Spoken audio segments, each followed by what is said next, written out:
So welcome everyone. It's nice to see you. We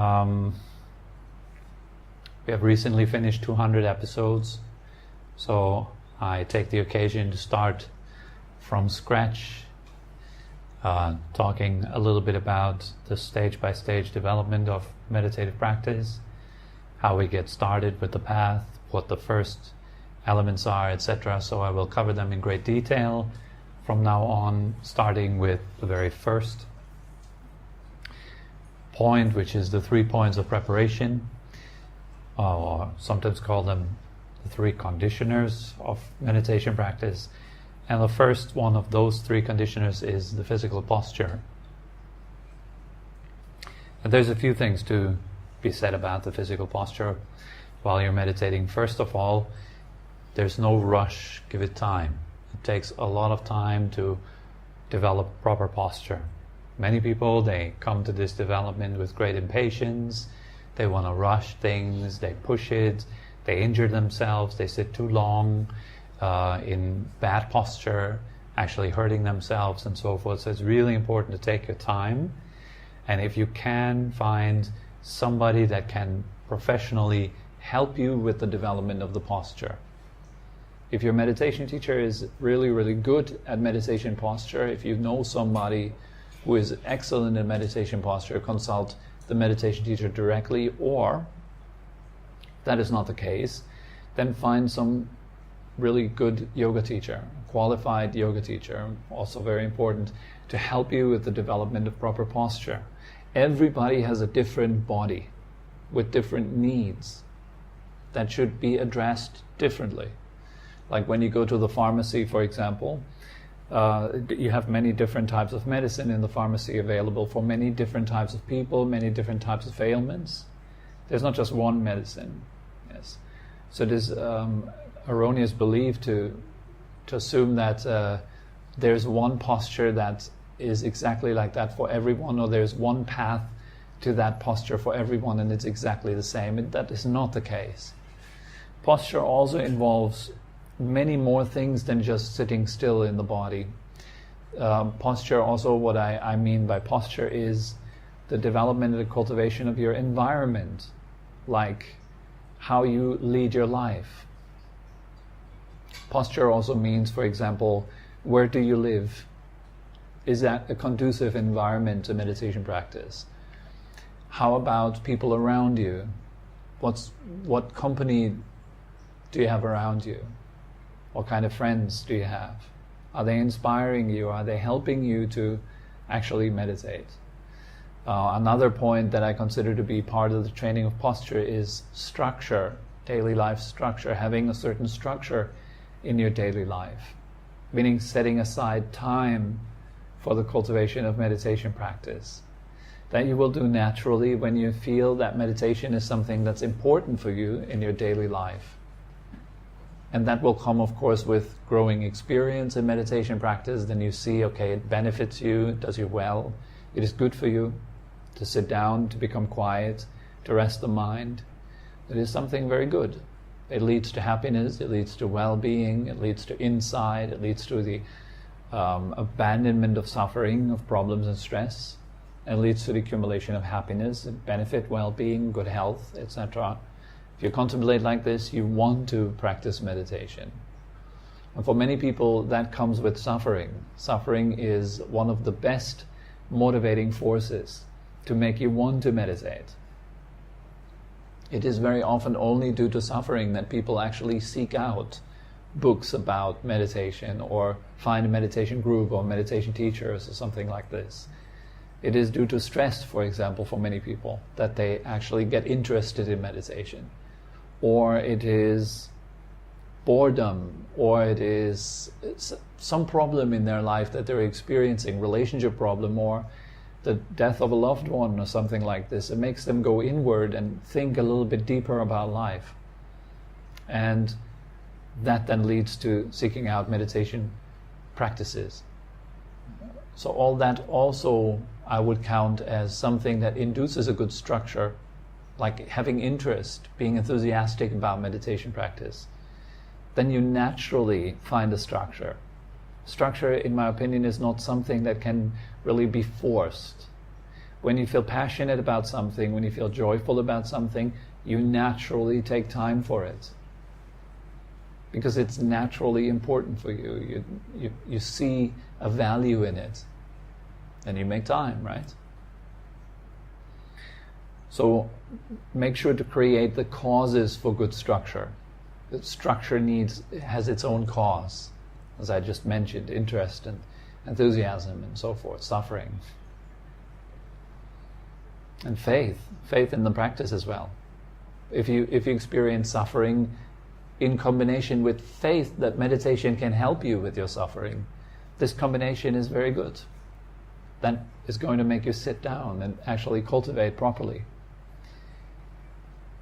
How you eat, how you sleep, how you spend your day, all that is posture. Think of it in terms of day-to-day living style. How do you live today?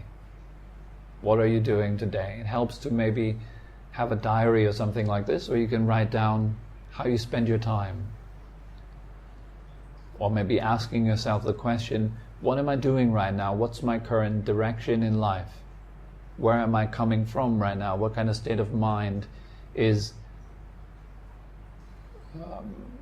kind of pushing me into action? What kind of state of mind is behind my words or my actions and so forth? So that you can show you a certain direction in your life. It also counts as posture. In short, how you behave in physical reality, with your body, with your speech, how you structure yourself, all that is posture. Then really cultivating a good body, making sure that you are healthy, very important. Good food. Many people don't count that into good posture, how you eat. But it's a great fact that the way you eat causes either comfort or discomfort in your body. It can cause illness or good health. So if you're eating well here means eating the right stuff, eating the right portion, and eating at the right time. Many of us are nowadays overeating. We eat too much. We eat very imbalanced, so we're not eating the right stuff really. We're eating in a very imbalanced way. Like you have all these monocultures around here, like only rubber trees or only palm oil or something like this. In a similar way, we often eat only the same stuff every day. So what the body needs some variety, which is important. And also, again, everybody needs a different type of variety. Might be a clever idea to find your blood group and nourish yourself according to that, or something like that. There's enough things you can do. So that comes to the right stuff. Find out what that is for you. Eat it. Secondly, not eating too much, the right portions. Very often we eat and we're already full, but we keep eating. Either because there's still something on the plate, or just because it tastes so good. So basically our tongue is eating still, when the stomach is already full. Rule of thumb is eat until you feel about 75% full. You could still eat something, but don't. That's a healthy way of eating. Another one is eating at the right time. It's very, very healthy, for example, to give your body enough time to recover, so it doesn't have to digest continuously, particularly at night. Your sleep is going to be heavy, digestion is not functioning well. Actually, your body wants to rest, but it can't really rest because it has to also bring some of the energy to the belly digesting your food. And then sometimes it just sits there, like kind of rotting away in your belly. That's not very healthy.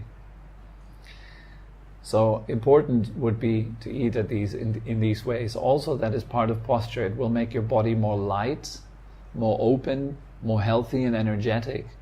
And that will support you when you practice meditation. So we're not just regulating our life like this for the sake of, being ripped, having a six-pack or something. We are doing that for the sake of actually feeding the spirit, being able to cultivate spiritual practice, the highest goal of a human life, to find freedom of suffering, freedom from stress, being at ease, relaxed and happy.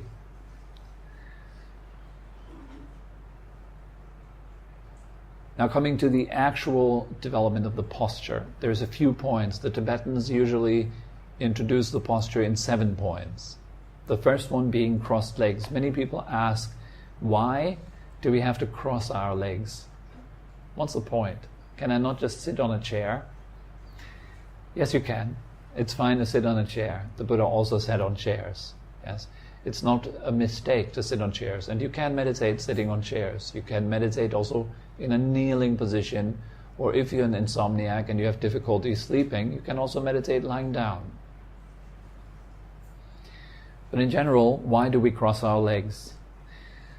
So ideally, if you cross your legs, you want to sit in the full lotus posture, meaning you have one foot on the opposite thigh. That would also mean that I put this foot up here on the other thigh. That's the full lotus posture. Right now I'm sitting in half lotus posture. As you see, my feet are pressing onto the thigh here. That limits blood flow into the legs. So you are closing up certain channels that bring the energy into the legs. You don't need much energy in your legs when you're sitting in meditation. So all the energy is more available for digestion, it's more available for breath, it's more available for the brain, which is exactly what you need during meditation practice. So if you can sit, or if you can develop your body properly and open up your hips, you can sit in full lotus posture. It's very, very healthy. It's a wonderful posture. It speeds up digestion. It makes everything work more efficiently in the upper part of the body. Then another reason for crossing your legs, it gives you a very broad base. See, I'm a bit like a pyramid right now. I have a very broad base. And it goes up to the tip of the head like this, yes? So having a broad base, particularly in the full lotus posture, prevents you from falling over when you're going into deeper meditations. The full lotus posture is, you're kind of being like a package. You're packaged up. You're nicely packaged up with your legs, so you can't fall backwards or forwards or sideways. So you can really relax the body completely into that posture. It also opens the hips when you're sitting in full lotus posture, which opens you up more to the ground. It is helping you to be more grounded. So all this is some benefits of having your legs crossed like that. So if you can, it's worthwhile developing that posture. And please, please don't force. Yes, some people, they try to get into the lotus and they notice, my knee hurts. And then they're like yanking their foot up here and trying to just sit there and pushing and forcing. This is not good. Please don't do that. If you have any pinch in your knee, if your knees are hurting, do not try to get into the lotus posture. You have to move from your hips, open up your hips. Knee injury is a no-no. So please don't hurt yourself. There's very nice tutorials online, by the way, that can show you as well how to get step by step into the lotus pose. You're taking your time and developing it properly. The second point that the Tibetans introduce is the hand posture. The traditional posture of your hands is like this. The right palm resting in the left, both thumbs are touching. That creates a circulation of energy. Okay? So there's various meridians or energetic channels that come into your fingers. If you connect them, you create a bit of a circulation of energy. For some people, if you're sitting like this, it will create too much heat. In my case, it does that, for example. If I'm sitting like this, my whole body becomes very hot. That's the reason why I don't sit like this. So this is another posture. This is the way I sit. Just facing hands down on your knees. If your hands are facing downwards, it makes your energy settle in the body. If your hands are facing upwards like this, it raises the energy in the body. It's very subtle stuff. For a beginner, you will not feel that. It is impossible to feel because the mind is way too distracted to pick up on these fine movements in the body. But with more and more practice and with a growing mindfulness, you can notice these little differences, how you're holding your hand and so forth. So you have to see how that works out for you. This also helps with creating clarity in the mind, this kind of posture. It helps with focusing, binding the mind together. That's the subtle purpose of this hand gesture. Now, the third point is the spine. The spine should be upright, but not hollowed out. So your lower back shouldn't be like super hollow, but straight, if you can. Think of your spine like a stack of coins, like this. So a straight and upright spine here, we're moving in two directions. We're pulling it up with the crown of our head, while at the same time releasing the pelvic floor downwards. Okay, it's like pulling the sacrum down while the head moves up. So you have a both-way stretch in the spine, opening the spine very gently. Take your time with that. Also takes a lot of time to actually feel that movement in both directions. So you have to, for me it helps to imagine a little bit that my head is suspended from above, that something is holding up the head and the rest of the body can just relax downwards. It helps to give me that feedback in the back, that I can feel that little stretch in the spine. Everything is opening up. When things are opening up, obviously the spine is important. It's a central nervous system. So here we're directly working with the central nervous system. Stretching the spine, stretching the central nervous system, also stretching the blood vessels along the spine that nourish and feed the brain. Obviously you want your brain to be active in meditation practice, at least in the beginning. You're using a lot of brain power, and it will help you to have an upright spine doing that. Also straightens certain energy channels in the body, allowing your mind to become more clear and calm. The fourth point is your shoulders. The shoulders should go back a little bit and sink down. So having your shoulders move back and sinking down, they say the scapulae should be a little bit like a vulture's wings, going back, arching back a little bit. And at the same time, relaxing down. Obviously, shoulders are very, very important. They can block a lot of the blood flow going up into the neck. So you want to relax and learn to release the shoulders properly. Number 5 is your neck. So the chin comes slightly back, okay? And the back of your neck should be relatively straight. So don't have like we say a turtle's neck, arching forward like this. This is a really bad posture. Think of your spine as a garden hose. If the garden hose has a kink in it, it's not good. The water doesn't flow properly. This is a massive kink in the back of your neck. So keep the back of your neck nicely aligned with your spine. This is a problem for many people nowadays.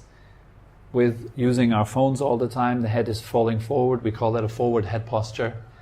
But there is, fortunately, a few ways to kind of correct that a little bit and help with that. So as I just said, also, this is many years of work, putting in a lot of work to gradually, slowly refine your posture. You don't have to have perfect posture overnight. It's not possible. Give it time. No rush. Then number 6 is your tongue. The tongue should close up on the roof of your mouth, like a newborn child. Put the tongue up on the roof of your mouth, just in front of the upper row of teeth. That closes. The tongue is a bit like a switch. It closes a very important energetic cycle in the body as well, which goes this way, not this way with the arms, but this way, front and back. Okay? So when you're bringing up your tongue, you're closing that circulation and it can start to actually work, which does 2 things. One, it prevents you from having to swallow too much. The tongue in this position, you don't have to swallow anymore. Because at some point, when you have to swallow a lot, it becomes a bit of a distraction in meditation practice. So here, that prevents you from having to swallow. And it also, through a good circulation, the heat doesn't get blocked somewhere in the body, like in the upper region or lower region. The backwards arching neck and the tongue up creates a good circulation of energy in the body, together with your hands here or there. And last but not least are your eyes. The eyes can either be half opened or closed. Some people prefer their eyes to be half open. The reason for that, it helps them to stay more awake, because there's some input of light in the beginning, which might be helpful. But anyways, later on, when your meditation becomes deeper, you stop seeing anyways. Even though your eyes are open, you see nothing. There's no more seeing going on. And I don't like to keep my eyes half open, because something odd happens if I do that. If I meditate with half open eyes, after half an hour or so, or an hour, the eyes become like really weird, kind of sticky, and then they're blurred out for quite a long while. They're not painful or anything, and the blurriness goes away after a while, but I just don't like that. So I keep my eyes closed. Keeping your eyes closed will also give you feedback on whether the energetic cycles in your body are working properly or not. One of the ways that I notice when I'm sitting in meditation practice that I'm not properly aligned is heat getting stuck in the head. As I said, right now, with all of these little adjustments, your body starts to build energy. Energy very often is felt as heat in the body, and heat rises, doesn't it? And so when it doesn't flow properly, when it doesn't circulate properly, then it very often tends to get stuck in the head. And that leads to dried out eyes behind your eyelids, which is not that good. Sometimes I get that during massage. I lie down on a massage table and the massage pushes up, pushes up, pushes up, pushes up. And if my eyes are closed in that situation, then I get dried out eyes, and it's really uncomfortable because it's not proper circulation. In a funny way, I do not get that when the massage therapist is really good. Then there is a flow of energy in the body, as it should be, I think. So all these are important points. I would recommend you, if you want to train your posture, to take a prolonged period of time, maybe a month or so, in which you are really focusing on your posture. And you train every day and you take notes. And you read articles about posture and you really train about it, getting familiar with it. Taking notes like, what happens if you're just ever so slightly adjusting your neck? What's the impact on the mind? How does it change your emotional being? How does it change clarity? How do you feel in the body when you're doing that, etc., etc. Getting to know the nature of tension in the body and how you can efficiently release it and so forth. All that is the first point of preparation. It's the first thing that conditions your practice, your posture. And we start not with ethereal ideas about heavens and whatnot, but we start with very basic stuff. Another point of the posture here that is important is learn to sit still. That's very difficult. In the beginning, you might be able to sit still for maybe 5 minutes, then maybe 10, then maybe 15 after some while. Try to work yourself up so that you're able to sit in a good posture, completely still, for an hour. In my opinion, then that's good enough. Then you just work from there. But being able to sit completely still for an hour, that's a good achievement. And please, in good posture. Sitting still for an hour like this is very bad for your body. Please don't do that. Yes. If you notice that you're falling asleep during meditation practice, immediately stop. Take a nap. Then try again. Don't mix meditation and sleep. If you're sitting like this and you're starting to drop off in sleep, don't. Unless you have no escape. Yes, maybe you're in a group meditation or something and you're so super tired, you just can't lie down, fine. But just don't make it a habit of falling asleep when you're sitting down and meditating. For some people it's unfortunately a habit. As soon as they sit down in meditation, their brain already knows, sleeping time, and it sends them right off to sleep. That's the problem if you're combining both. As soon as you become sleepy, stop. Take a 10-minute break, 15 minutes, whatsoever. Take a little nap. Go back to your meditation practice. There is, of course, here an exemption of that. When you are actually falling asleep but you're still awake, then no problem. So your body falls asleep in meditation practice, but your mind is still focused on the object and you know exactly what's going on, fine. But that's very difficult. And also that one you better have when you're lying down, so you're not injuring your body. In the beginning, it is fine during your practice to fine-tune and adjust the body. You will have to constantly do that, otherwise your body gets back into bad shapes and postures.